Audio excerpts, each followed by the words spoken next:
지난 화요일 미주 중앙일보에 모래 폭풍 덮쳐 90중 추돌 사고 최소 6명 사망이라는 제목의 기사가 있었습니다. 읽어보면요, 미국 대평원 지대인 일리노이 중부에 모래 폭풍이 덮치면서 고속도로에서 90중 추돌 사고가 나 최소 5명이 숨지고 32명이 부상했다. 1일 현지 시간 미국 주요 언론들에 따르면 사고는요, 이날 오전 11시께 일리노이주 주도 스프링필드와 미주리주의 센트루이스를 잇는 I-55에서 발생했다. 현지 경찰 관계자는 많게는 90대의 차량의 추돌 또는 충돌했다면서 고속도로에서 3.2km에 걸쳐 사고 차량이 이리저리 흩어져 있었다고 밝혔다. 경찰은 이러한 돌풍으로 인해 인근 농장의 석가보리가 한꺼번에 일면서 운전자 시야를 가린 것으로 보고 있다.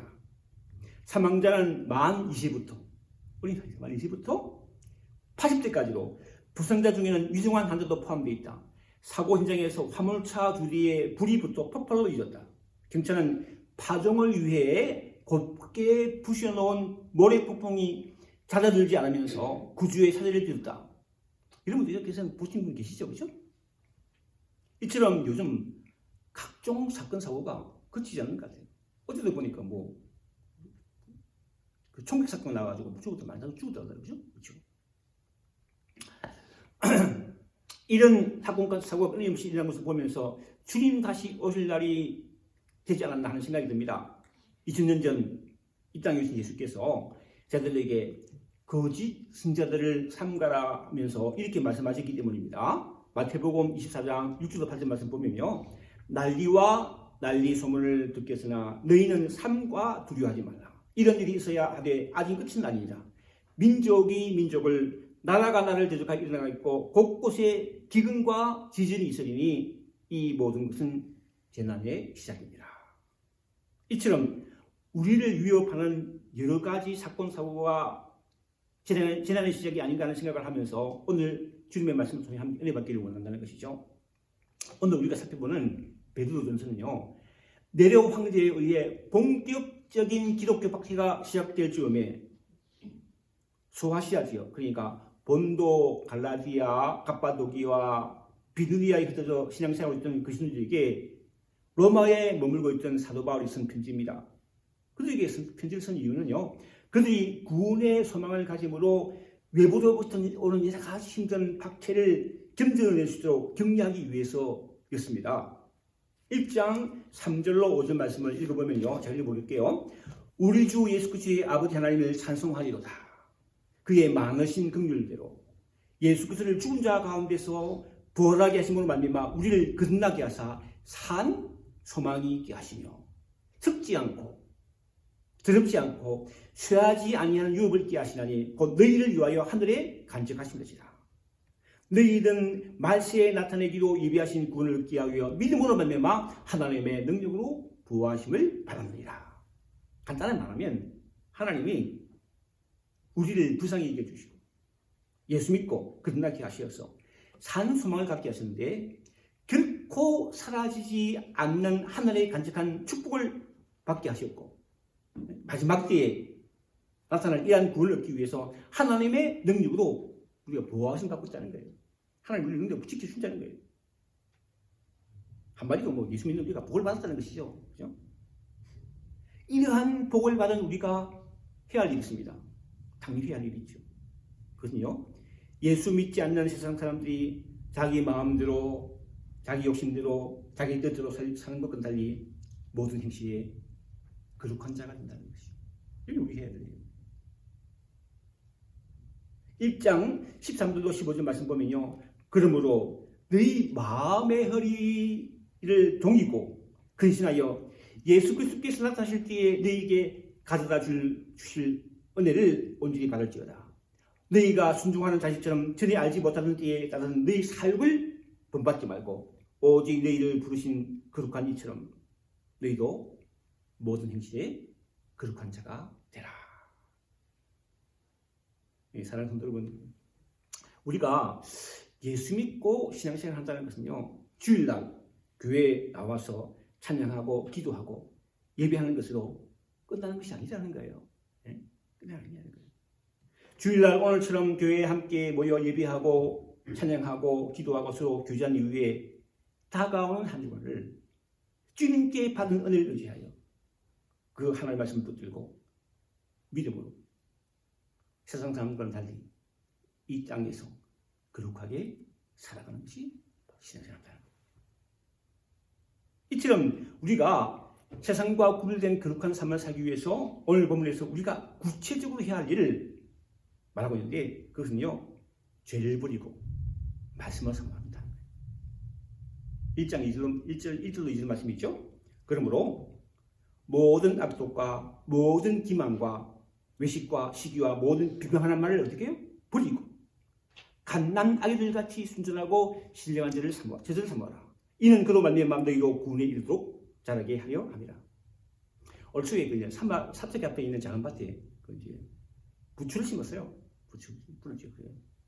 그동안 열심히 물을 줬습니다. 오늘 같은 비 온 날은 안 줬지만 열심히 물을 줬어요. 아침 저녁으로. 제법 자랐기에 지난주에 월요일날 부추를 잘랐어요. 부추 잘라놓고 보니 상당히 많더라고요. 상당히 많아요, 부추가. 근데 부추 좋아하세요?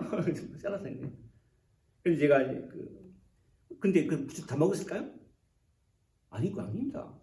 제가 교회 일을 하는 동안 제 아내가 부추를 다듬었는데요. 나중에 보니까요, 반 이상 버렸어요. 다 골라가지고 버렸는데. 그리고 반찬으로 만들어 먹는 것이 생각보다 많지 않았습니다. 그렇죠? 비단 부추만 그럴 게 아닌 것입니다. 우리가 어떤 생선을 구입하여 요리해 먹을 때도 많은 부분을 잘라내고 버립니다.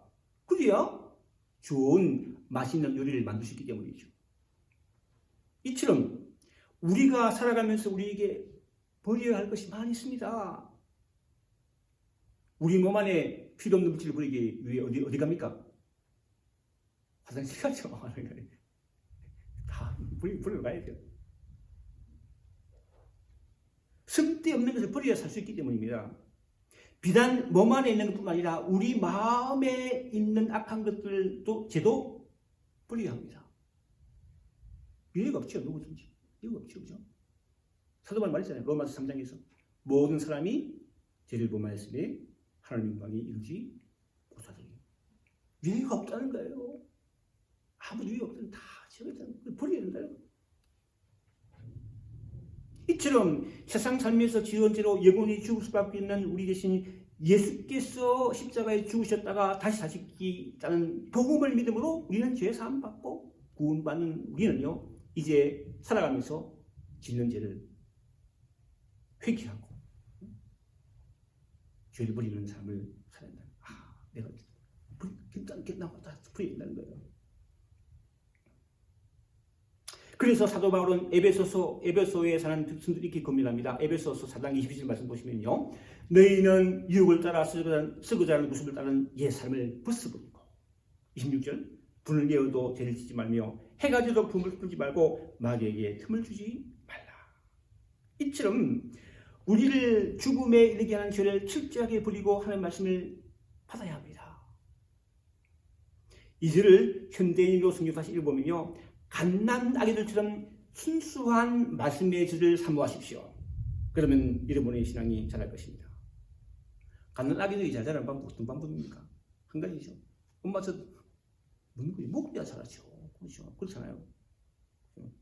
그런데 만약 엄마 젖이 부족하거나 갓난 아기의 제대로 받지 못하면 갓난 아기의 건강에 문제가 생길 수밖에 없습니다. 단체책을 세워야죠.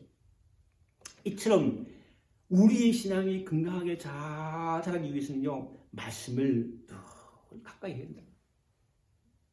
사도 바울이 로마서 10장 17절에 이런 말했잖아요. 믿음은 어떻게 난다고요? 들으면서 납니다. 여러분 그리스도의 말씀으로 발명합니다.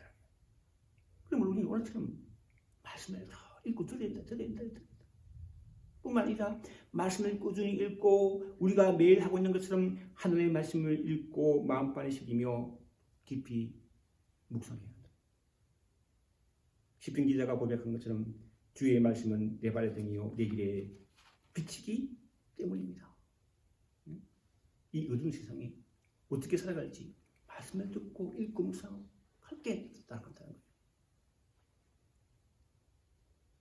우리를 집으로 세워야 되는데 요즘 그 차를 타고 에반실빌 지역의 시내에 나가보면요 가끔씩 새로운 집을 짓는 것을 보게 됩니다. 새로운 집을 저 집 새로 새 집이구나 하는 것을 보게 되죠.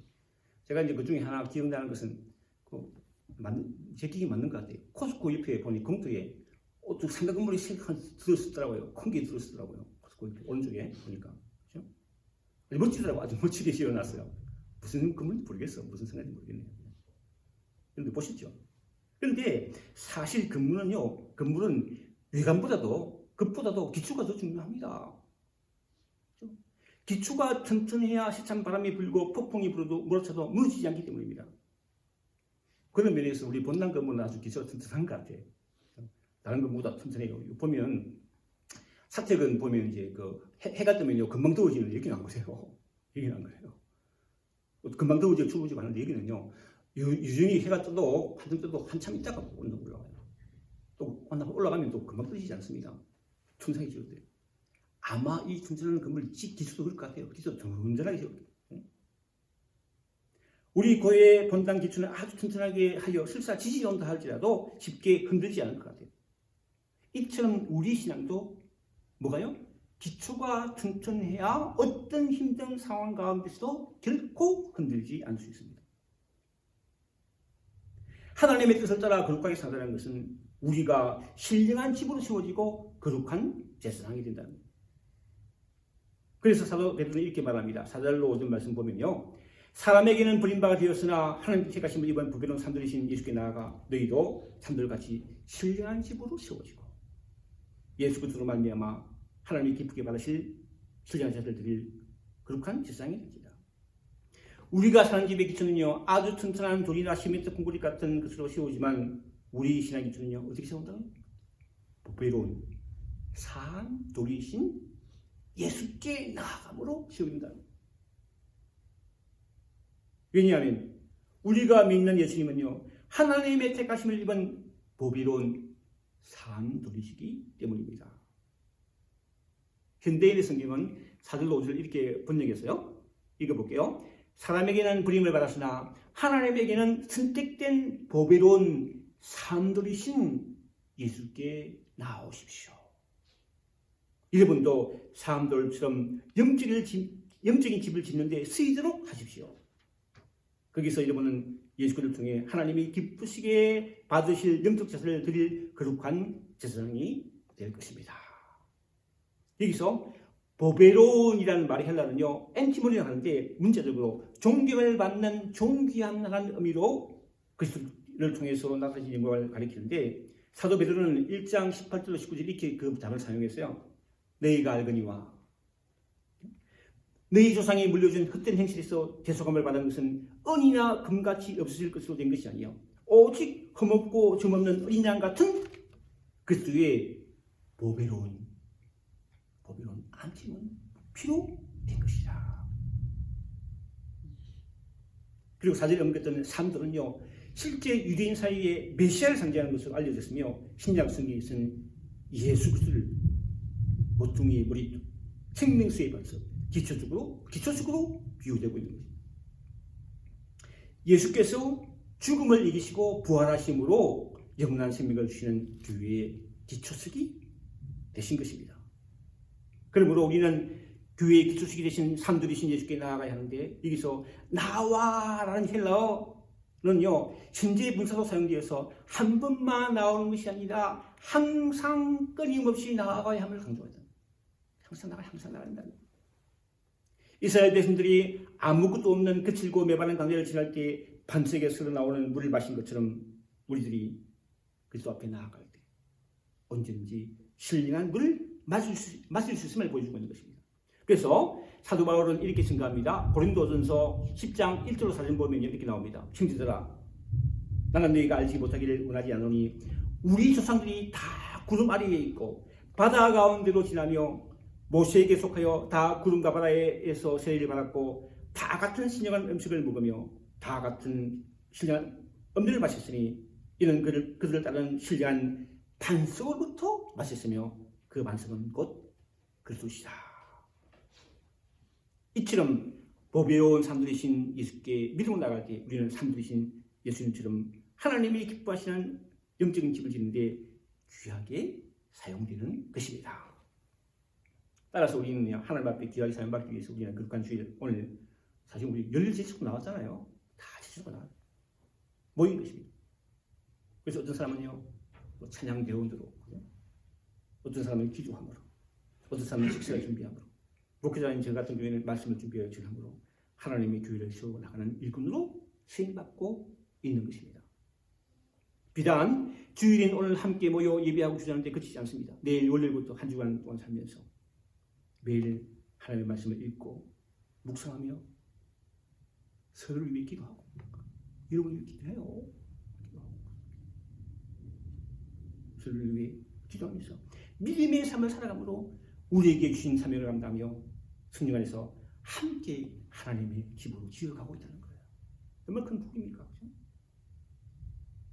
사도 바울은 에베소서 2장 20절로 23절에 이렇게 말합니다. 너희는 우리를 말하는 것이요, 사도들과 선자들의 특유의 세우심 입은 자라. 그리스도 예수께서 친히 모퉁이들이 됐습니다. 그 안에서 건물마다 서로 연결하여 주 안에서 성전이 되어가고 너희도 성령 안에서 하나님의 거하실 수가 되기 위하여 그리스도 예수 안에서 함께 지어져 가느니라. 사도 베드로는 한 발 더 나아가 5절 하반절에서 예수 믿는 우리가 거룩한 제사장이 된다고 합니다.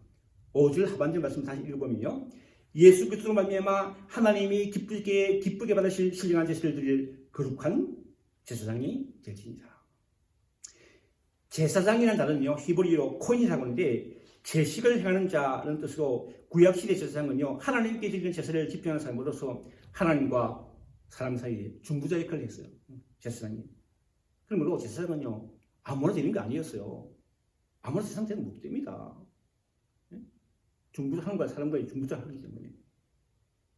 이스라엘 제사장은요, 아론의 후손이어야 하며 또 신체적인 결함을 갖고 있으면 안 되었고 결혼과 의식 중결이 있어서 엄기관이고 거룩한 결혼생활을 해야 됩니다. 그리고 대제사장은요, 더욱 많이 요구되는 규칙에 다 복종해야 했습니다. 요즘 그런 사람이 있나요? 제가 생각해보니까 판사나 검사들이 그럴까? 판사들은 아무나 안 되죠. 공부도 많이 해야 되고 또 죄 없는 사람이 되잖아요.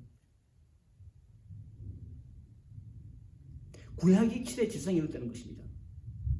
그런데 신약 시대에 살고 있는 우리는요, 예수를 믿고 거듭난 사람이라면 누구나 제사장이 되나요?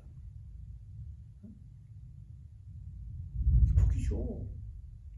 우리에게 놀라운 복입니다. 누구나 예수 믿으면 거듭나면 제사장이 됐다는 거예요. 그렇죠? 하나님과 사람 사이 중보자는 제사장이 된다는 거예요. 이게 복이죠. 이어지는 본문 9절에서 사도 베드로는 예수 믿는 거듭난 우리 그리스도인들의 정체성을 정의하고 우리 그리스도인들이 해야 할 일을 다시 한번 말합니다. 9절 말씀 보시면, 그러나 너희는 택하신 족속이요 왕같은 제사장이요 거룩한 나라요 그의 소유된 백성이니 이는 너희를 어두운 데서 불러내어 그의 기이한 빛에 들어가게 하신 이 아름다운 덕을 선포하게 하려 하십니다. 덕을 선포하게 하십니다. 예수 믿는 우리는 택하신 족속입니다. 하나님이 택한 족속이라는 거예요. 하나님은 이사야 선지자를 통해 우리에게 이렇게 말씀하십니다. 읽어보면요, 43장을 읽어보면, 보라 내가 새 일을 행하리니 이제 나타날 것이다. 너희가 그것을 알지 못하겠느냐? 반드시 내가 광야의 길을 사막의 강을 내리니 장차 들짓은 곳 승냥이와 타도도 나를 조교할 것은 내가 광야의 물을 사막의 강들을 내어 내 백성 내가 택한 자에게 마시게 할 것이다. 이 백성은 내가 나를 위하여 지었나니 나를 찬송하게 하려 합니다. 이렇게 택함받았다는 거예요.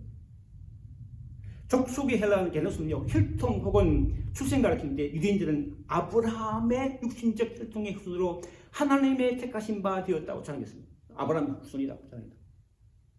그러나 예수 믿는 우리는요, 그리스도의 연합을 통해서 하나님이 택하신 족속이 된 것입니다. 그렇죠. 구주의 왕같은 세상이라는 말은요, 출애굽기 19장 줄을 인용한 것으로 이스라엘 백성이 약속의 땅 시내산에 이르렀을 때에 요 하나님이 이렇게 말씀하십니다. 세계가 다 내게 속하였나니 너희가 내 말을 잘 듣고 내 언약을 지키면 너희는 모든 민족 중에서 내 소유가 되겠고 너희가 내게 대하여 제사장나라가 되며 거룩한 백성이 되리라. 이처럼 예수 믿는 우리는 왕같은 제사장이 된 것입니다. 이어지는 그의 소유된 백성에 대해서 소유된 헬라어라는 말은요, 특별한 대가를 지불하고 얻는 것을 말하는데 우리 그리스도인이요 어떤 대가를 지불했습니까? 하나님 독생자를 예수를요 십자가에 못 박는 대가를 지불하고 우리를요 그의 소유된 백성 삼았다라고요. 그냥 삼은 게 아닙니다. 아들을 십자가에 지불하고 우리를 소유 삼았다라는 거예요. 이처럼 예수를 믿음으로 택하신 족속 왕같은 제사장 거룩한 나라 그의 소유된 백성된 우리가 해야 할 일이 있습니다. 그것은요. 그래서 알지 못하는 사람에게 이야기하는 것이 전하는 것이죠. 그렇잖아요. 마켓에 가서 좋은 우리가 좋아하는 물건을 사기 사파도 이야기하는데 이야기해야죠. 보는 사람도 그렇죠.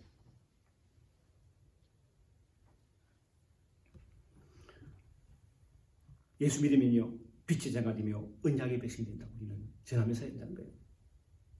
사도 베드로는 예수 믿는 우리의 정체성을 다시 한번 강조합니다. 10절 말씀이죠. 너희가 전에는 백성이 아니더니 이제는요 하나님의 백성이요. 하나님의 백성이요. 전에는 긍휼을 얻지 못하더니 이제는 긍휼을 얻은 자니라. 지난주에 보니까 뉴스에 보니까 영국 찰스 3세 국왕 즉위식이 있었죠. 언제나 그저께인가요? 70년 만에 열리는 영국 국왕 즉위식에서 찰스 3세는요 황금마차를 타고 진짜 황금마차를 타고 2.3km를 행진했고 아주 진귀한 보석 440세개가 박힌 왕관을 썼는데 그 왕관 무게가 2.23kg이었던 보도에 의하면 이 왕관은요 1661년 찰스 2세를 위해 제작되어서 대관식에 사용되었으며 이후 조지 5세가 200년을 다시 썼고 엘리자베스 2세 여왕은요 이 왕관의 무게를 감당하기 위해 연습했다고 하더라고요. 대관식 때. 이 즉위식을 위한 이의 사용된 인비가 무려 얼마 들었다고요? 1700억 원. 이게 상상이 안 가요. 그렇죠? 찰스 3세 70세가 넘었거든요. 넘었는데 왕관. 근데 그걸 보면서 그 뉴스 보다가 안 봤어요. 하나도 안 부럽더라고요. 그 왕관은 안 부러워. 왜냐하면 하나님의 은혜로 예수 믿어 하나님의 백성이 되었기 때문입니다. 세상 왕은요, 그래도 씹는 것이 언제 갈지 모르잖아요. 그러나 우리는 죄로 영원히 죽을 수밖에 없던 우리가 산돌이신 살아계신 산돌이신 예수를 믿음으로 구원받는 하나님의 긍휼을 얻은 자 되었고 우리는 산돌 공동체 예수 공동체에서 함께 찬양하며 기도하며 예배하며 교제하는 복을 줍니다. 오늘 그 예배하면서 제가 말씀드렸지만 여러분 기다렸어요. 함께 찬양하고 이게 복이 되는 거예요. 이거는 복이 되는. 사랑하는 성도들은 산돌이신 예수를 믿음 하나님의 백성이요 하나님의 긍휼을 얻은 자 된 것이 하나님의 은혜임을 깨닫고 오늘 받은 은혜 세상에 나아가 오직 믿음으로 세상 사람과 사람들과 구별된 거룩한 삶을 살아가는 우리 모두가 되기를 주님의 축원합니다. 기도하겠습니다.